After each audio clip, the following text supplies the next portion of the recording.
Proverbs 18:1 says that the person who isolates himself goes against all sound wisdom.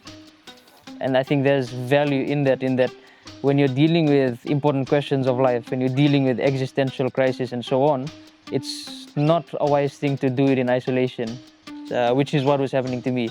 I would be in my thoughts, I would go into stages of depression. I also went into suicidal thoughts and so on.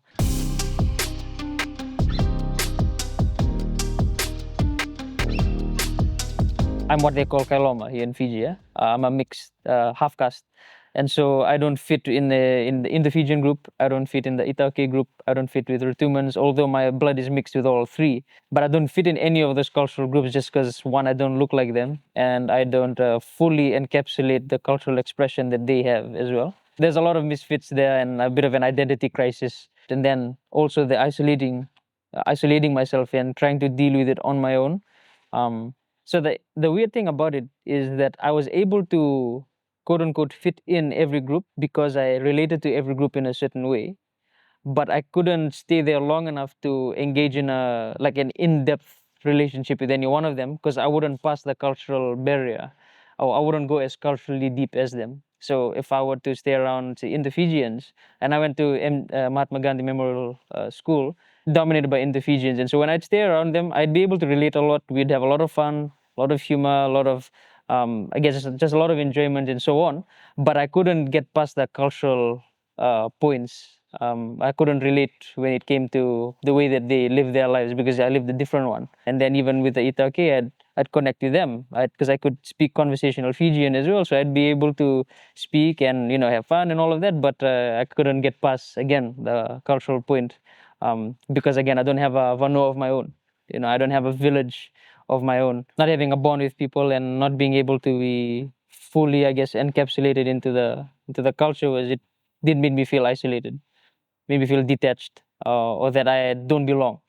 And so I was trying to, again, it is a sort of identity crisis at that time. I was trying to know who I am, where am I from, who can I anchor myself in.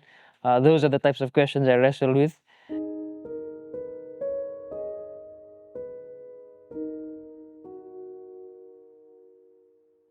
In terms of what I was escaping from, there's quite a lot of things that were happening. I mean, one example in 2013 was my grandmother, who I was extremely close with. She passed away.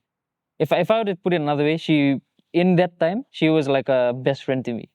I was a bit of a cultural misfit, and I didn't necessarily connect with a lot of people my age at that time, and with the different cultures I was surrounded by. And so when I'd go to my grandmother, she would kind of fill that void, in terms of being a best friend and so on. And so when she passed on, that part of me felt like it was, being removed.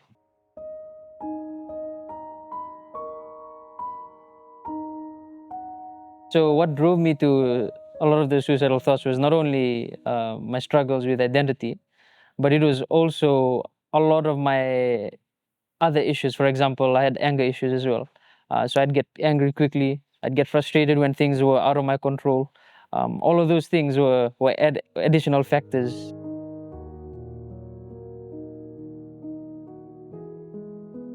So what was actually stopping me from reaching out to my parents, even though they were supportive, even though they did show that they would, help me out, was pride, I'd say. It's just a simple pride. I wanted to deal with it on my own. I wanted to take the credit for being able to pull myself out of the ditch. When I actually reached out to my parents and honored them in that way, they helped me immensely. They helped me deal with all of those issues, and they helped me kind of understand who I am in Christ and how valuable I am in and of myself as a person, again, created in the image of God. And so it's I should have reached out earlier. That's what I'm saying. I should have reached out earlier to them, and it probably would have helped me curb a lot of the issues that I faced during those identity constructing years, if that makes sense.